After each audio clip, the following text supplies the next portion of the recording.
Metabolicamente, essa isso restrição mesmo? de sono é muito perigosa. É? Muito Te envelhece, é como se... Te adoece, na verdade. Traz risco cardiovascular, traz risco de rebaixamento de tireoide, tem uma série de questões envolvidas que é igual um trabalhador noturno, né? Que faz o ciclo circadiano invertido. E ele chegou a um ponto, assim, de estar há 7, 8 anos dormindo 4 horas e meia, 5 horas e meia por noite. Eu falei pra ele, não tem como ele aguentar por muito tempo. Quando a gente é jovem, a gente faz. Aguenta, né? Não que você não seja jovem, meu amor. Você será eternamente jovem, deixa isso claro. Mas assim, com o tempo, né? Fica mais difícil. Foi ficando muito insustentável. E aí até a mudança que a gente fez de estar próximo do consultório foi por conta disso. Ele poder dormir um pouco mais e treinar um pouco mais tarde, treinar próximo da... Não, e eu tentei para fazer as minhas coisas devagar, porque eu cheguei num ponto, Rô, que eu perdi o tesão de fazer as coisas. Para mim era trabalho, eu tava com estresse por aqui, eu ficava engolindo refluxo de nervoso de fazer as coisas, porque eu não conseguia. Imagina, treinar para mim é a minha meditação. Quando eu tô fazendo força, eu faço tanta força que eu não consigo pensar em nada. Então, realmente, eu zero o que tá na minha cabeça naquele momento. E como é uma coisa extremamente desgastante, o meu dia já começa pesado. Então, o que vem depois vem fácil. Entendi. Né? Agora, o que me motivou também isso, né, de repente, eu tive que me confrontar com o efeito dessa falta de sono crônico. Eu levei a Roberta para jantar e, cara, acho que foi a coisa que eu mais assustei na minha vida. Eu tava todo feliz, né? Porque eu tava levando a Clara e a Beta para jantar. A Duda queria ficar em casa. Eu não lembro, acho que ela tinha compromisso. Algum compromisso dela. E aí ela não quis ir com a gente. Aí falei, tudo bem. E eu fui levar a Beta a jantar num restaurante que é um restaurante da minha infância, né? Que é o Lelis, que fica lá na Campinas. Aí eu tava descendo a Joaquim Jane de Lima e, cara, eu tive um flash, eu tive um jamais vi, né? Déjà vu, sabe o que é? Jamais vi? Não. O jamais vi é o contrário do... errado. Eu falei, não vou corrigir, né? Então, o jamais vi é o contrário do déjà vu. Déjà vu é o já visto. Né? O jamais vi, jamais visto. Eles são erros de configuração do que é a posição da memória. Entendi. A memória, ela acontece de forma cronológica e progressiva. O que é o déjà vu? Né? Eu já vi. É uma coisa que se colocou à frente, mas que no seu hipocampo você colocou atrás. Então, Entendi. nossa, eu já estive aqui. O jamais vi é o contrário. Você apaga uma memória recente. Você fala, onde eu tô? E eu tava descendo a Jequinha. E aí eu comecei a achar engraçado. Por quê? Porque eu tava dirigindo o carro e eu falei assim, nossa, que legal. Eu comecei a analisar. Eu tive um erro de encadeamento da memória. Meu hipocampo deve estar fraco. Acho que eu tô cansado, né? E até aí tudo bem. Aí eu vou te falar aquilo que eu lembro, porque realmente minha memória, aquela noite queimou. Eu lembro que a gente desceu do carro, eu sentei na mesa e eu fiz o pedido. E eu chamei o garçom e eu fiz o pedido de novo. E a Roberta olhou e falou assim, você já fez o pedido. O quê? Sim. Vilela, eu segurei na mesa aqui assim, e eu senti o meu coração... Eu não tinha feito... Pra mim, eu nem tava ali. Eu acordei, eu tava ali, e eu chamei o garçom e fiz o pedido como se nada tivesse acontecido. Que doido. E quando eu coloquei a mão na mesa, assim, e ela falou pra mim que eu tinha feito o pedido, eu não duvido da minha mulher, nada, né? Eu entendi que tinha alguma coisa muito errada. Teria porque também, né? Eu brincar com isso. Meu coração, ele disparou, veio no pescoço. Eu falei assim, tá acontecendo uma coisa muito séria. E aí eu senti um raio na minha cabeça que foi até a minha mão. Eu falei, pronto, ou tô tendo um AVC, ou tô tendo um HSA, uma hemorragia subaracnoide. Esse é o mal de ser médico. Você já começa a pensar no fim do processo e na pior coisa. Cara, se eu tô tendo um HSA, um AVC, eu sei lá, eu tenho pra viver o quê? 5 minutos, 10 minutos? Eu lembro que eu olhei pra Roberto e falei assim, me tira daqui agora, me leva pro hospital. A gente saiu, foi pro Sírio, e eu ficava tentando de qualquer jeito, eu não tinha lucidez. Eu não tinha... Minha memória, ela ligava, desligava. Era como se eu fosse, sem sacanagem, sabe a Dory do Procurando Nemo? É como se eu estivesse ali. Eu tinha 10 segundos de memória. E aí eu tentava... E eu não sabia onde eu estava e o que estava acontecendo. E eu tava... Você... Não, eu entrei no carro e dirigi. Em 3 minutos eu tava no Sírio. E eu ficava imaginando... E tentando acalmar a Clara, porque a Clara entrou em desespero. Porque ela nunca viu o pai em uma situação... Imagina. Ela nunca viu. E aí foi bem no complexo. Sírio eu cheguei, né? Falei, olha, eu sou médico da casa, eu acho que eu tô tendo um AVC, eu preciso que você me chame o pessoal da urgência da neurologia. Cheguei, o neurologista Alexandre, né? Uma graça. Me atendeu na hora e eu olhei para ele e falei, Alexandre, ó, eu não sei o que tá acontecendo, eu tô morrendo de medo de estar tendo um AVC ou de estar tendo ou ser uma manifestação de um tumor. Que eram as coisas que me assustavam. Ou uma coisa que fosse acabar a minha vida ali nos próximos minutos e eu não ter tempo de falar nada pra minha família. E eu vi a Roberta e a Clara parada ali. E a outra coisa, cara, você tem um tumor cerebral que te coloca nessa situação indefinidamente, e aí? E minha Poderia família? Ser um tumor também? É um sintoma neurológico. O Paulo, ele então tentou ir buscando todos, e também assustado do jeito que ele estava, ele foi buscando todos os sintomas neurológicos que poderiam... E a gente procura numa sequência, né? Uma sequência que eu ensino os alunos meus, né? Que é o Midnight, né? M, metabólico, I, infeccioso, D, degenerativo, N, neoplásico, I de novo de inflamatório e o T de traumático, né? Aí você adiciona vascular, né, no final e neurológico. Então a gente sempre segue essa regrinha mnemônica, Midnight, né? E aí eu sentei com o Alexandre e falei: Alexandre, eu tô tentando pensar, tá muito difícil, eu não sei se... Eu vou te falar a verdade, eu tô com medo de ser um AVC e a coisa tá desagregando e eu tô com medo de ser um tumor. Aí ele pegou, me examinou, passou toda a propedêutica, você sabe que eu tô fazendo isso, eu tô fazendo isso por causa disso, com muita calma, me acalmou, né? E aí chegou a hora de fazer a tomografia, né? E aí eu falei: cara, é agora a hora da verdade. Agora vai aparecer. E ele falou pra mim: você não tem AVC, isso daí não é AVC, isso daí fica descansado, mas a gente vai ter que fazer uma tomo. Eu mal lembro da tomo, eu lembro de estar indo e com medo. Mas eles deram uma medicação pra você acalmar, porque ele tava muito ansioso. Deve ser isso. Cara, e eu tava... Porque assim, eu me dividia entre o que tava acontecendo comigo e a resposta que eu tinha que dar pra minha família. E cara, sei lá, se você... Imagina que você tá na seguinte situação, você tem 5 minutos pra viver... O que você vai falar pra tua filha de 10 anos que tá olhando você do canto da sala? Pra falar de rotina, não. A gente entrou num lugar... Mas é a vida. Eu tô me colocando na situação. Porque a gente tipo, acha que a vida... 5 minutos, chama o Noah e a Mari, o que eu vou falar? Exato. E aí? Eu tenho que passar algum ensinamento, eu tenho que só me despedir, O que eu faço? Nossa. Então minha ansiedade explodia, porque eu queria saber o que tá acontecendo, eu tava tentando fazer um diagnóstico ali. Tipo, chama elas aqui. Ele não conseguia, mas ele não conseguia juntar. Só passava as ideias e não... Exatamente, porque eu não conseguia concatenar e tornar numa ação. Entendi. Então eu pensava essas coisas e tentava transformar aquilo numa coisa. Bom, fiz a CT, limpa. Nada. Aí o Alexandre vira para mim e fala: Paulo, não é metabólico, não é infeccioso, não é traumático, não é neoplásico. Me conta dessa semana, como é que foi seu sono? Aí eu parei e falei, e aí ele tinha me dado uma medicação mais forte. Nossa, aí começou a parar de fazer os... Eu sabia que podia ser tão grave o sono causar esse tipo de coisa. Eu não imaginava. É importantíssimo para reparação de memória. Tipo de coisa? Sim. E assim, de apagar...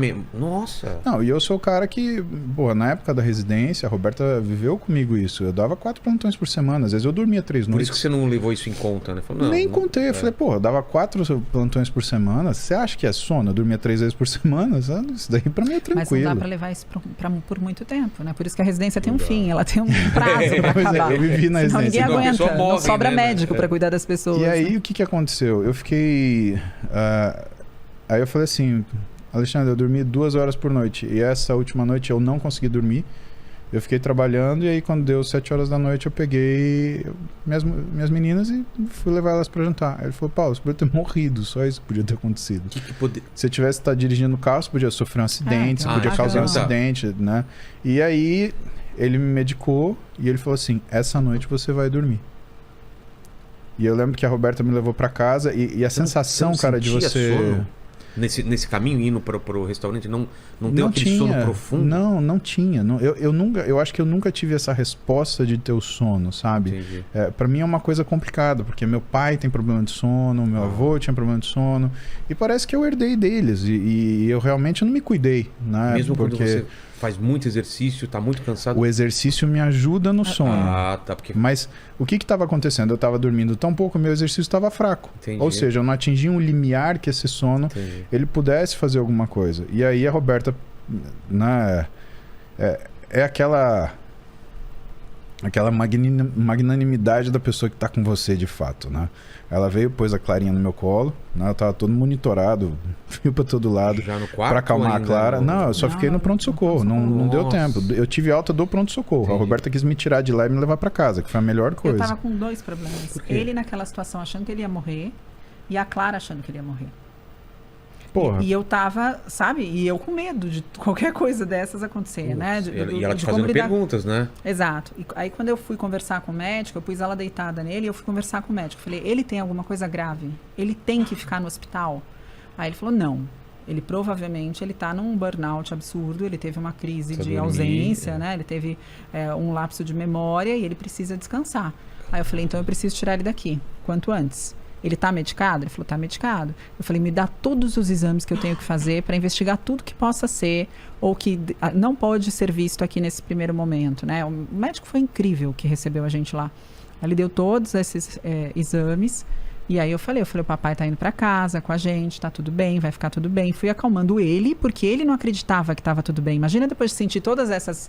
Por mais que um médico dissesse para ele, você não tem nada no cérebro, você não teve um AVC. No meio do caminho deu alguma coisa. Exato. Ele não relaxava. A gente voltou no carro, eu já tava mais calmo. Sim. A Roberta, ela tem ela sabe que ela tem um tom de voz, ela sabe o que ela recobra numa hora de estresse dessa.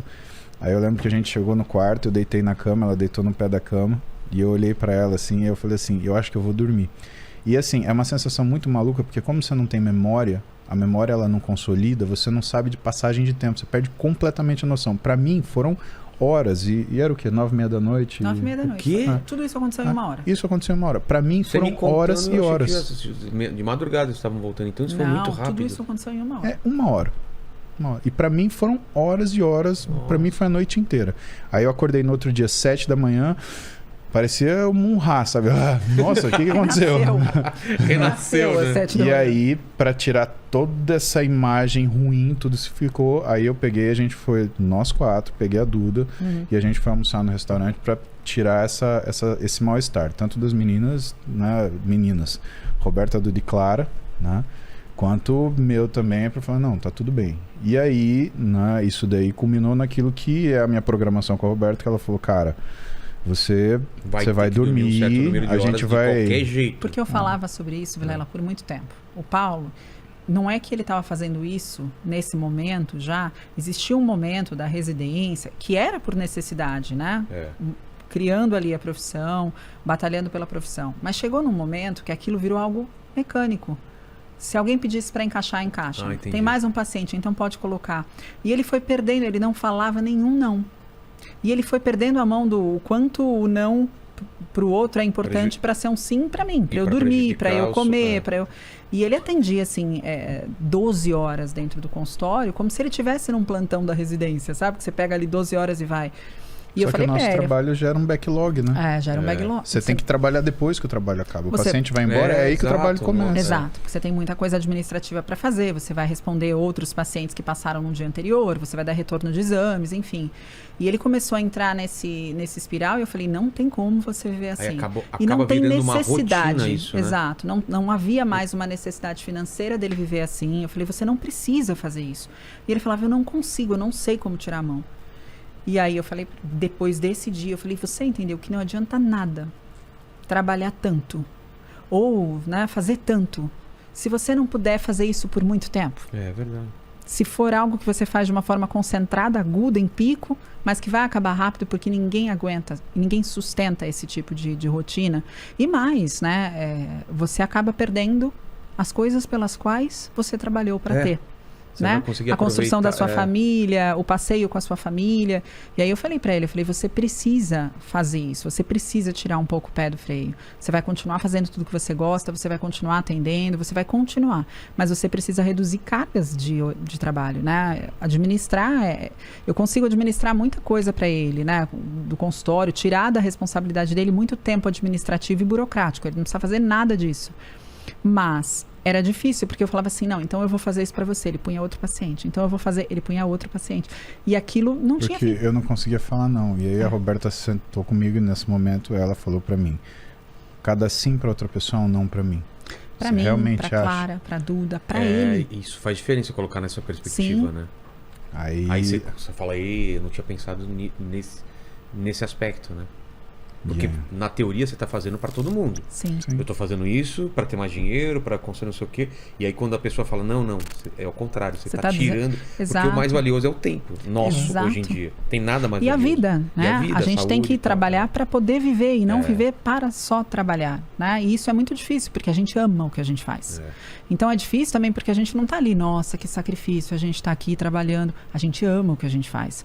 Só que a gente tem que dosar, porque o corpo tem necessidades fisiológicas, né? O tempo de sono, o tempo de treino. E como o treino para ele era essencial até para ele aguentar o dia, então ele tirava do sono. Entendi. Ele não abria mão do treino. Ele não abria mão do treino, do mas ele...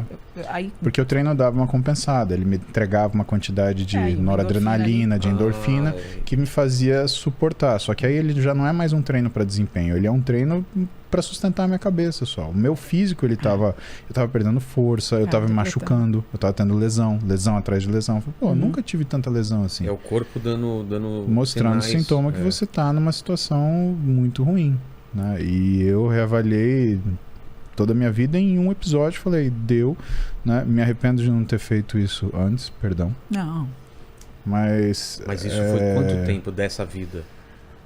Faz meses ou anos? Faz um ano. Faz um ano que... Não. Quanto tempo você ficou nessa... 10 anos.